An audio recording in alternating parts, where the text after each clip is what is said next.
YouTube, how you doing today? It's your boy Rose King, bringing you all another edition of Let's Talk Sports. And yes, it is now officially Tuesday.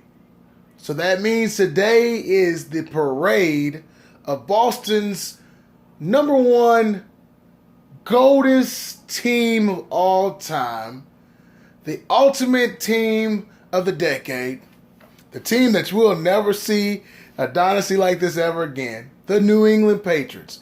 And I know some of you people out here on YouTube probably thinking, wow, Rose King is a Patriots fan. True. I've been a Patriots fan for 17 years. Honestly, let's just keep it real on this Let's Talk Sport conversation. Boston sports have done something that I didn't think that a lot of people would do this year, and that's in October, the World Series of 2018. You had the Boston Red Sox versus the LA Dodgers. The LA Dodgers lost in the World Series to the Boston Red Sox. Well, for all we know Big Papi wasn't there, so it was some couple other players. And I'm not familiar with baseball as much as you all probably are because I'm a big Cincinnati Reds fan. But you go a couple months later, and something happens. You know, they was counting the Patriots out. They was sitting there saying they wasn't going to do it. They're too old. They're this and that. And Gronk's not the same. But then Deion Lewis had to come out and say, well, that's what you get for going cheap on contracts and et cetera. And, you know, they got rid of Malcolm Butler a year before. I mean, a year. They benched him the last Super Bowl. Then they got to let him go. And really, he didn't resign. He was just a free agent. And you got J.C. Jackson, rookie. And then you brought a couple other guys in the league. And honestly, this probably was one of the best defenses I've watched in the past couple years. With the evolving fact that, honestly, that, you know, you look at Cal Van Noy. Cal Van Noy was one of the best rushing defensive players in the league. And another thing was the fact that Cal Van Noy came from a trade out of Detroit Lions probably like 2 years ago. And he came to New England and he learned the system and he got himself together. Then you got Hightower. Yes, for some of you Alabama fans, you know who he is. Hightower, Dante Hightower. Incredible player. Missed out the season last year, torn ACL, MSL sprain. Pretty much came in, played his best game. There was times they said he wasn't quick, he wasn't fast, but he showed speed, he showed opportunity.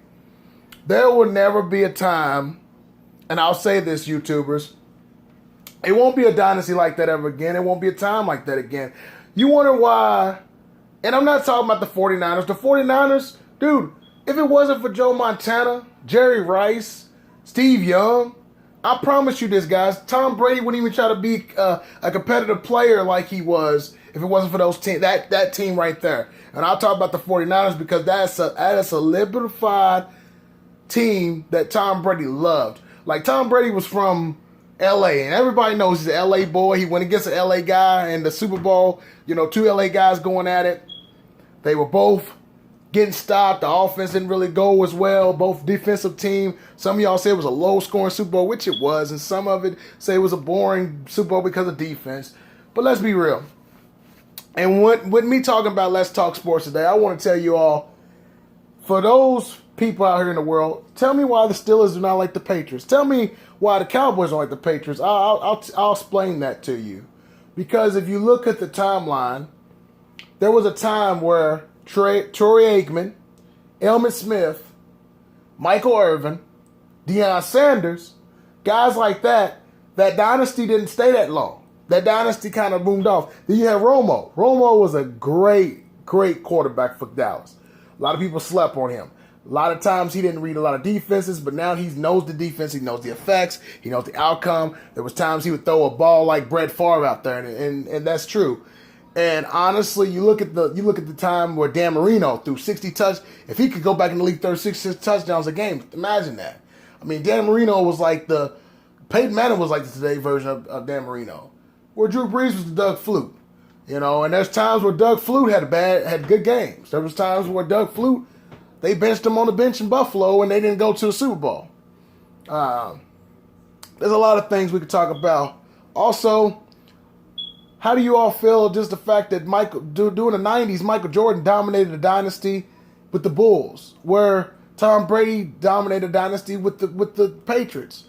And you look at things and you solidify who is going to be the next guy, who's going to be the next GOAT. I mean, we talk about great Muhammad Ali. Muhammad Ali was a GOAT in boxing. We talk about Floyd Mayweather. Who's going to be the next GOAT in any type of sport? I mean, guys, I know right now for you all watching my channel, and many of y'all want to know, I know some of y'all some hockey fans, some baseball fans. I know there's somebody out there that you all like. Somebody you feel as a youngin', maybe somebody that's been in the league for a long time, that you feel that's going to be solidifying themselves somewhere to greatness. As for Julian Edelman, I will say this, and this is no lie. I honestly feel that Julian Edelman will solidify him in the gold jacket in the years to come. Edelman came from Kent State, which is only an hour away from where I'm from, I'm from Louisville. So from an hour away from there, that's the college he went to, was Kent State. Edelman was a quarterback. And it's crazy because Edelman became one of the best wide receivers, played special teams, also played defense one time against the Giants. He's became all around. You know, they were talking about it earlier during the season. They said, during the Super Bowl week, they said, whoever wins the MVP is going to be somebody that was an all-around player. All-around player became Edelman. Edelman was probably Bill Belichick's best pickup. And when they picked him up a couple years ago, they used him for special teams. They used him for punt returns, kick returns. They didn't use him too much in the wide receiver spot because back then you had Randy Moss, you had Wes Welker. You had, the history list goes on. You had Corey Dillon back in the days. You had, legacies goes on. And for many of us who watch sports and many of us who love music, there are always just solidify people who solidifies their strength. Look at Pete Rose. Will he ever get in the Hall of Fame? That's something we need to know. I don't want to hold you guys too long. This is another episode of Let's Talk Sports with your boy Rose King. I love you, YouTubers. I will continue making Let's Talk Sport videos. Stay tuned for next week's episode. Stay tuned for next week's or maybe tomorrow's episode where I talk about music. And I will select my artists I will be talking to you all about. You never know. We could be talking about Kiss tomorrow, Paul Stanley. We could be talking about Gene Simmons. We probably could be talking about Michael Jackson. We never know what's going to happen. Just stay tuned for more. Rose King. So how can we end this out, guys? Grab yourself some flowers and just let the girl know she's all about the love and the power. Take it easy. Love you.